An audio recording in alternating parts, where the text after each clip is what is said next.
Viegls dejas solis, skanīgas dziesmas, emocionālas lomas un mīļas melodijas. Tik sirsnīgi ar koncertu mūsu jaunās mājas Lubānā tika atklāts renovētais kultūras nams. Mēs ļoti pašdarbnieki priecājamies par to, ka mums ir savas tagad ģērbtuves, kur mēs varam pulcēties un brīvi ģērbties, jo kādreiz tā nebija. Mums arī ir savas dušas telpas. Pats galvenais mums ir lielāka skatuve. Jā.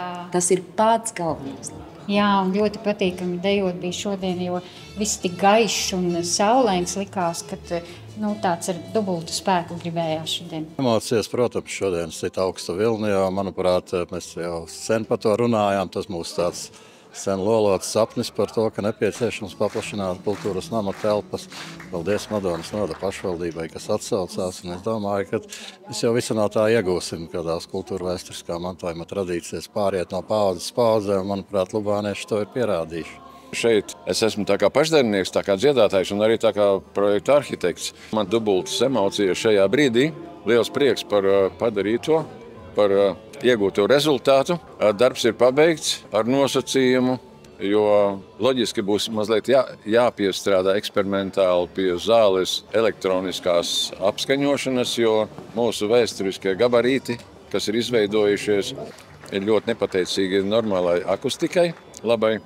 Tā kā šeit vēl darbs varbūt ir priekšā, bet katrā ziņā kopumā ir liels prieks un prieks stāvēt uz šīs skatuves un dziedāt. Tā mūsu kultūras nama lielākā bagātība ir tie pašdarbnieki. Un tie kolektīvi, viņi visi ir radoši, visi ir ar savu odziņu. Viņiem katram ir gan iespējas, gan varēšana rīkot kaut vai savu koncertu. Tā, kad es ļoti lepojos ar saviem pašdarbniekiem.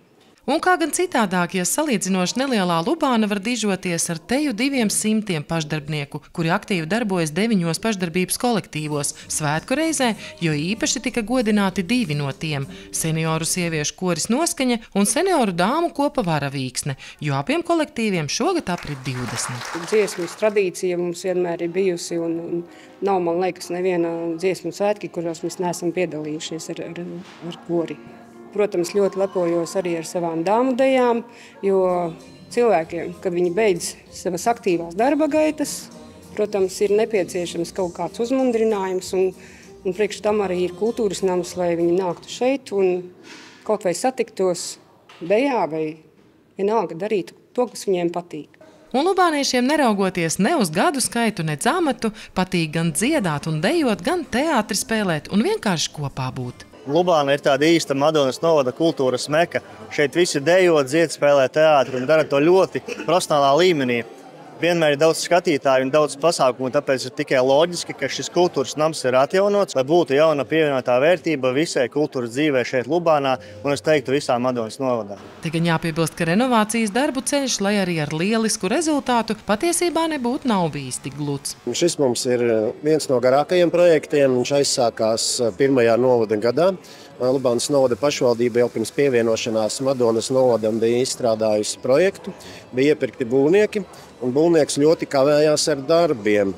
Un iepazīstoties ar projektu tuvāk, kopumā nolēmām, ka mēs atsakamies no pirmā projekta, jo pirmais projekts paredzēja tikai un vienīgi mākslinieku gardrobju piebūvi. Salikām galvas kopā un nonācām pie tā risinājuma, kāds ir šodien pieejams. Ir paplašināta skatuve, ir paplašināta skatītāju zāle, ir lolotās mākslinieku gardrobes, ir blakus telpa piebūvēta arī skatītājiem un ir pat publiskā toalete, kas ir pirmā apsildāmā normāla publiskā toalete Madonas novadā. Projekta realizācija īpaši paldies jāsaka ir visam deputātu korpusam, kurš nobalsoja par finansējumu šai idejai. Šis šobrīd, manuprāt, ir lielākais projekts Madonas novadā, ko pašvaldība ir realizējusi tikai par saviem līdzekļiem bez Eiropas fonda piesaistes. Sandra Zareņa, Andris Milnis, RTV no Lubānas.